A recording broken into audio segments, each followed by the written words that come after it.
দাবি আদায়ে অনড় রয়েছে জেএআরসি এবং জেএসি।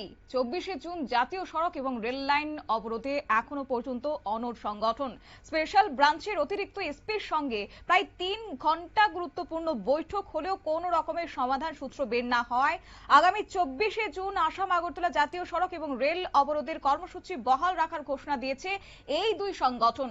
সংগঠনের দাবি হচ্ছে মুখ্যমন্ত্রীর কাছ থেকে সরাসরি আশ্বাস না পাওয়া পর্যন্ত আন্দোলন প্রত্যাহারের জন্য কোনো প্রশ্ন নেই। কি বললেন সংগঠনের নেতৃত্বরা, শুনুন।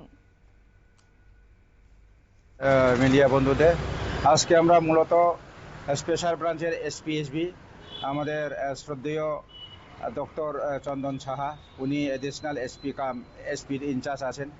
ওনার আহ্বানে আজকে আমরা বরতলার এসপিএসবি অফিসার স্পেশাল ব্রাঞ্চ শাখাতে আমরা এসেছি।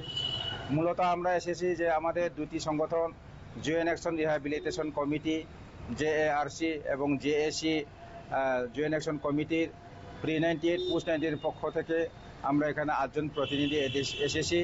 আমাদের মধ্যে উপস্থিত আছেন আমাদের জেএআরসির ওয়ার্কিং সভাপতি পাশরম ত্রিপুরা উর্ফে থমাস এবং জেএসির সভাপতি উত্তমজয় রিয়াং, আমাদের জেনারেল সেক্রেটারি জেএআরসি অনন্ত কুমার জমাটিয়া, ভাইস প্রেসিডেন্ট আমাদের বিনু দেববর্মা এবং কৃষ্ণচন্দ্র জমাটিয়া, সাধারণ সম্পাদক জেএসি এবং আরও অন্যান্য নাট্যদের সরকারের উচ্চ পর্যায় লেভেলে একটা মিটিং কল করা হবে।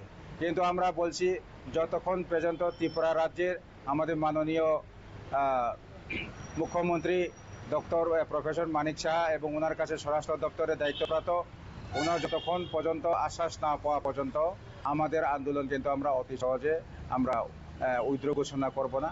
আমাদের নেতৃত্ববৃন্দরা জানান যে তারা সমস্যার শান্তিপূর্ণ সমাধান চান, কিন্তু দীর্ঘদিন ধরে দাবি জানিয়েও কোনো রকমের কার্যকরী পদক্ষেপে দেখা যায়নি।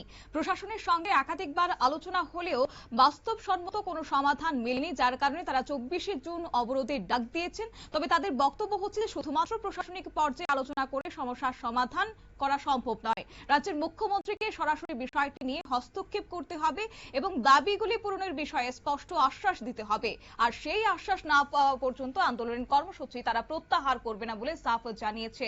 অন্যদিকে রাজ্যের রাজনৈতিক মহল এবং প্রশাসনিক মহল সকলেই কিন্তু তাকিয়ে রয়েছে আগামী 24শে জুনের দিকে। নিয়ে নিচ্ছে ছোট্ট একটি বিজ্ঞাপন বিরতি, সঙ্গে থাকুন।